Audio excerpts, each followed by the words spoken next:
I'm joined now by the coaching staff, two parts of the coaching staff anyways, the Toronto Shooting Stars and NLL champions of the Toronto Rock from this building, the Mattamy Athletic Center, when it was the Maple Leaf Gardens. Dan, you're closest to me. We'll start with you. Just give us some of your thoughts back when you played in this building, how cool it was to be part of a building with such great history in it. It was amazing. It was a historic building and then a new sport in the building. And then when we started winning, like bringing a winning team back, it was always a struggle. The Leafs had won and we brought some championships back into the building. And I remember specifically the one championship, Caleb's goal, he just retired, and you saw the footage of it, just so hot and so packed that game. And 10 seconds. He takes a look at the clock. Toth from outside. Doyle is up high and gets the ball. Doyle looking back to Toth. Shooting scores with 1 second left. 1 second left.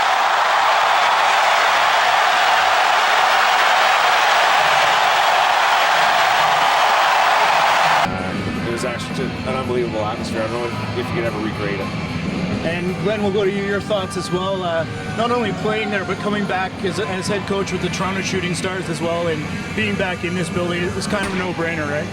Yeah, and that the memory Dan described was, it'll never be, it'd be hard to top. It was the best game and event I've ever been involved in. But the thing I remember too the most was our first year, because we had moved from Hamilton and we came to Toronto, and there was a lot of doubt as to whether it would go in Toronto. And then the first game we had 9,000, then 11,000, and 13,000. And by the time we got towards the playoffs, it was standing room only, and you could actually feel the building moving. Like it was, and when Caleb scored that goal in the second year, it literally felt like the roof blew off the building.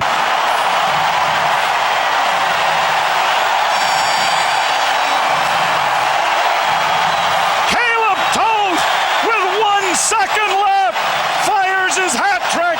It's 14-13 Toronto.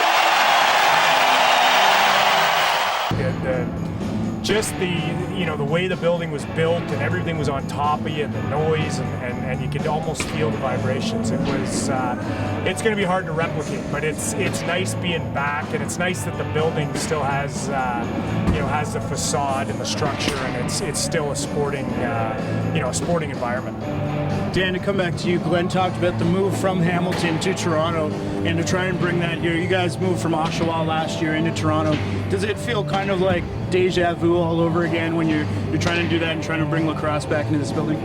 Yeah, it was a big move, and Clarkie and Dasberg have been busy in the offseason it is kind of like a new team we brought here. A lot of new faces, new attitude, and coming to this building, it really does feel like it's kind of like a fresh start. And it's kind of nice to bring that back and bring this caliber of team into the building. It's not like we're bringing in a work in progress or anything. We brought a quality team here, and we're making our mark on the league, and it's nice to bring that back to the arena right away. Glenn, we'll come to you for our next comment. We're looking to get a feature done up there in the rafters there. Do you want to come join us? You know what, I would actually, if you could find a way to get up there. It's funny you said that, because Jimmy Veltman took my son and his son up those stairs all the way up to the top, and my oldest guy won't go on a merry-go-round, and he was a little freaked out being up there. So I would give it a shot. I'd always wondered what the view would be from up there. So it's pretty cool. Yeah, I'm with you. Sorry, they're trying to rope me into going, so I guess anything to pump me up to get up there. Dan, you're probably one of the guys that's closest there already anyways. What do you think? Do you want to come with us? I'd actually love it. In fact, I'd like to go one step further, and I'd like to actually jump from there. We jumped from there, Canada Centre, pre-game, so I wouldn't mind. I know the team would be really interested in coming and actually just taking the leap, so if we could work that out, that'd be great. Something to work on, I think, maybe for a game later on or next year. We got a few thrill seekers here. They're the coaching staff of the Toronto Shooting Stars. Good luck the rest of the way, guys. Thanks for doing this. Okay, thanks, Matt. I'm joined now with Jonas Dirks. He's the president of the Durham Turf Dogs. And Jonas, you had the opportunity to play in this building when it was the Maple Leaf Gardens. Talk to me about your experience in a building as historic as this. Wow, that's a hard one to talk about. I mean, this building, I mean, as I'm looking past the camera here, it's the ceiling itself was always something I remembered. Like where the floor's playing now is not anywhere near as high as it was when we played. But you know, playing for the New York Saints and the old MILL and before then, but and the Baltimore Thunder, this was always the arena. I mean, it's 40 minutes from where I live, so this is where I wanted to play. And then to play in the Gardens was, I mean, I'm still, you know, get a little shiver now just thinking about it. It's quite the building. My next question, your thoughts on coming back into this building, because I know you've played it, being able to be here. Have you had a chance to share with any of the guys, because they were here watching the Rock and watching, you know, the good old days when it was Maple Leaf Gardens? Have you had a chance to share your experience with them? Have they asked you? There's a couple guys I've talked to about it. You know, like Todd Collins, we talked about how you know, playing in the Timmy Tyke tournament was always a big thing, and you know, that's gone by the wayside. But that was huge when I was growing up, playing in that tournament. And you know, every year there was a couple hockey tournaments that made it a big thing. And then obviously the Leafs, and you know, it's just a building that just walking in the front door is just I think I could, you know, watch any sport be played here and still just stare at the building, really. Yeah, and we've done the same thing. So let's talk about chills and shivers and shakes. Well, we're going to send a camera all the way upstairs there into the rafters. You want to come with us? I'd love to. If you got anybody that doesn't want to go, then I'll go do it. I don't even want to go, so maybe we'll hook you up with a microphone and we'll send you up with Alex. What do you say? I think Paul St. John has already offered, so go find him. All right, I'm not going to get in the way of that one. Thanks a lot, Jonas Dirks. Good luck with the Durham Turf Dogs the rest of the season, man.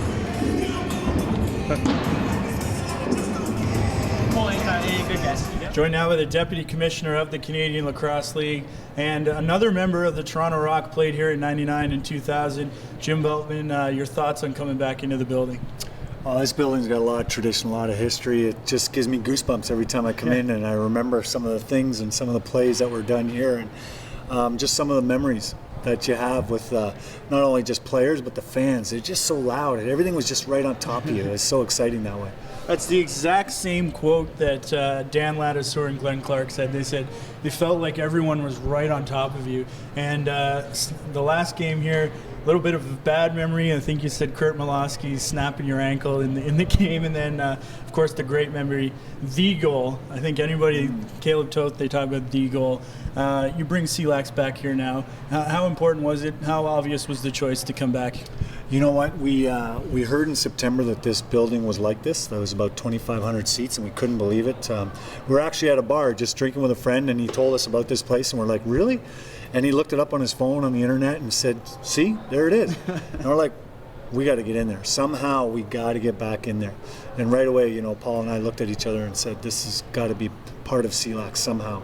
So we did. We came to the building, talked to the administration, and from the get-go, they were excited about it. We were excited about it.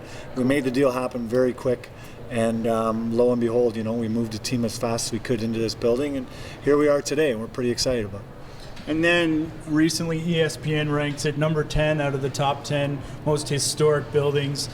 For you guys to be involved with that, and then to hear that resignation, obviously we know what we've got here in Toronto, but to get recognized throughout North America, how cool is that? Well, it was really cool. I mean, obviously that's in North America, but to me in Canada, this is the building. This is the mecca, not only of hockey, but where lacrosse started again.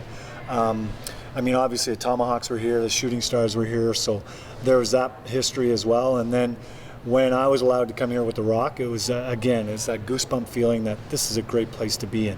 Just, you know, the walls and just everything speaking to you off the walls, like the pictures that they had and the history and just the people that came here. They came here for a good time. I know a lot of people talk about the ACC and it's more of a corporate crowd or whatever. Not here. I mean, it was blue collar. You know, it was concrete building. People that just wanted to get loud, get away from work for a while, and just enjoy whatever entertainment that they had here. And I mean, there were some great, you know, you look at the pictures down in the hallways, and some great venues here. Not just rock concerts, but Harlem Globetrotters, George Chuvalo and Muhammad Ali. Like, this is awesome. Yeah. It really is. And final question, we're trying to tour the building, see whatever we can. We're going up the top. Everybody we've asked, it's kind of surprising. They told me, they said, we want you to go up there. I said, not a chance, I'm not going. Everybody else we've asked to come with us have said yes. You want to come? I would definitely go, and I'll bring my bungee cord because I want to bungee jump out of that gondola right up there. You and Dan Ladouceur, he said at the ACC he had some of his buddies from the police rappel down from the scoreboard, and he said the exact same thing. That's funny. I want to jump from up there. So Yeah, well, Dan, we probably wouldn't use the same cord I would because he's a little heavier. He'd actually hit the ground. So I can use a cord that he used. That'd be fine. Well, I'll stand down here. Maybe Alex will hand me the camera. I want to catch that one on footage too. So thanks a lot to Jim Veltman, and good luck the rest of the way with CLAX and wherever else that takes you through the rest of the season, man. It's a pleasure. Thanks for having me. You're very welcome. We're here, the home of the Toronto Shooting Stars, one of the most historic buildings, according to ESPN.com, ranked Maple Leaf Gardens number 10 in North America in terms of historic stadiums. Today we're going to take you as far into the rafters as we can, hopefully farther than this, but it's going to be a scary ride. Let's go. All right, it's going to be a lot of fun. Come on in, guys. The building has so much history. I mean, Stanley Cups have been won here, the Toronto Rock, obviously. Watch your head there, Alex. There's a beam right there, but let's just stop here. All these rafters, all these different things, the original structure of Maple Leaf Gardens, of course, now the Mattamy Athletic Center, and first staircase. Here we go. Watch your step here. We make our way up to the first platform, and I tried this earlier. This is as far as I got, and we want to make it all the way over there above center floor. So yeah, we'll see what happens here. Oh my God. So I don't know how high we are right now. It's about 30, 40 feet. And gee whiz. Things we do for our viewers, I swear. Oh my God. Hold on, don't follow me, eh?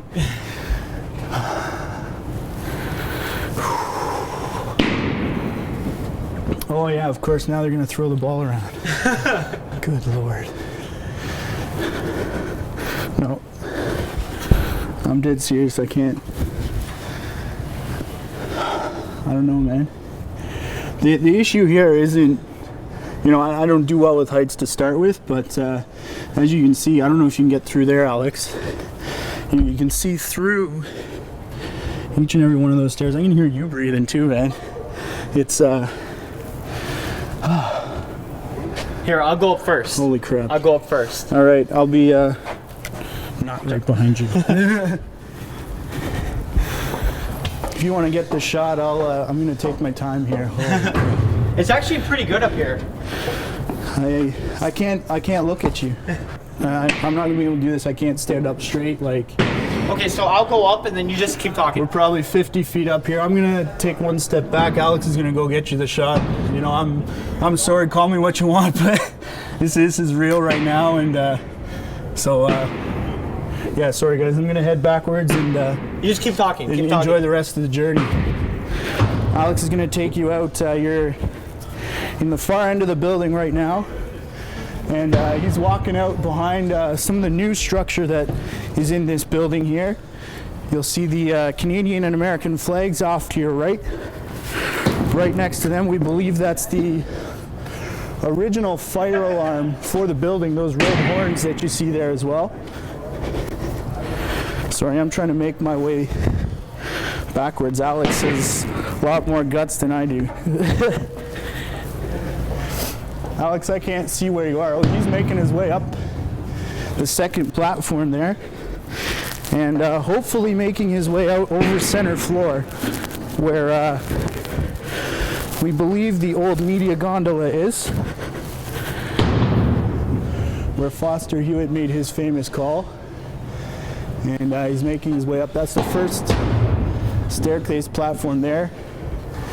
And the thing with Alex right now is, I can see everything off to both of my sides, as well as in between every stair. And Alex is looking straight through a viewfinder. He's got the exact same view that you have. And try and see how far he is. Yeah, back on solid ground.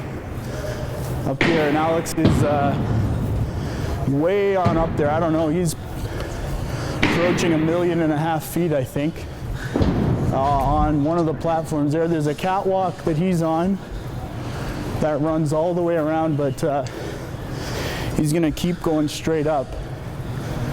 This would probably be a bad time to tell him I did rougher trying to get back down the stairs than I did on my way up. There's a look down. A few of the Toronto Shooting Stars players arriving here early to take some shots. We've got a couple guys that used to play in this arena, Glenn Clark, Dan Ladisor over there on the Toronto bench, Kevin Van Sickle and their coaching staff.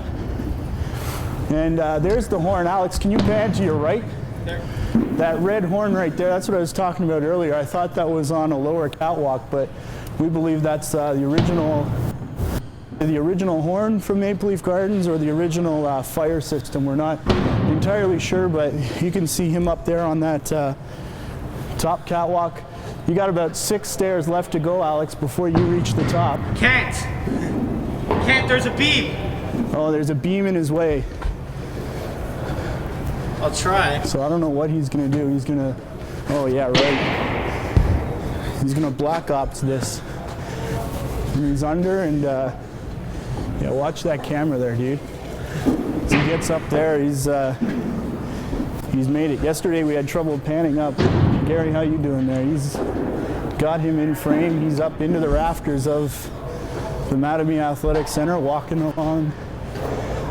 See, my legs are still jelly watching this guy do this up here. I don't know how you're following him along.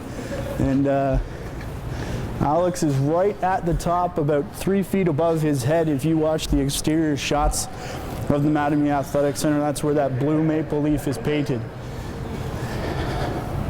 And, I'm heading down. The former home of the score clock at Maple Leaf Gardens. And Alex Fragile has just informed us that he's going to head his way down. And that's a look inside the rafters. And I think we're going to stick with this shot as we come all the way back down the stairs as well. Alex Fragile, you're a bigger man than I am. I got to say that. Didn't make it past the second staircase. But then again, I don't do well. Third escalator at the mall usually gets me going. And that's with a whole bunch of safety features and everything right there. So Alex is going to make his way down. We'll follow him as he disappears in behind the flags, and we'll talk to you in a few minutes when he gets back.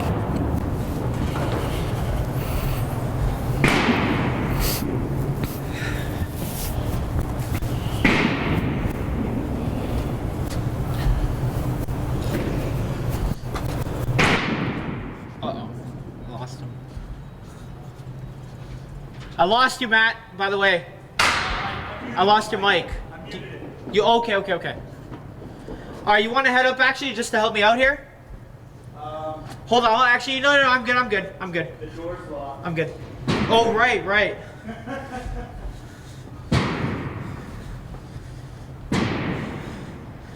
Yo, my legs are freaking shaking right now, man. I know, hey, you made it. You went right up to the booth up there. I got right there. I think you're good. All right, you want to unmute your mic? Here we come.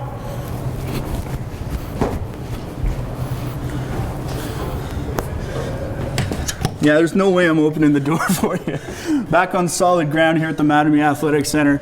And it's a view that not a lot of people get, and I'm a little disappointed I didn't get it, but hopefully it shows you kind of what we go through as broadcasters as well to bring you some of the shots. I hope you enjoyed this look inside the rafters here at the Mattamy Athletic Center. And every single piece of this building is full of history. You see the picture behind me here, and all around these walls of King Clancy and Ted Kennedy, and Leafs history, and all kinds of things involved with this building, concerts and so on and so forth. So hope you've enjoyed this look.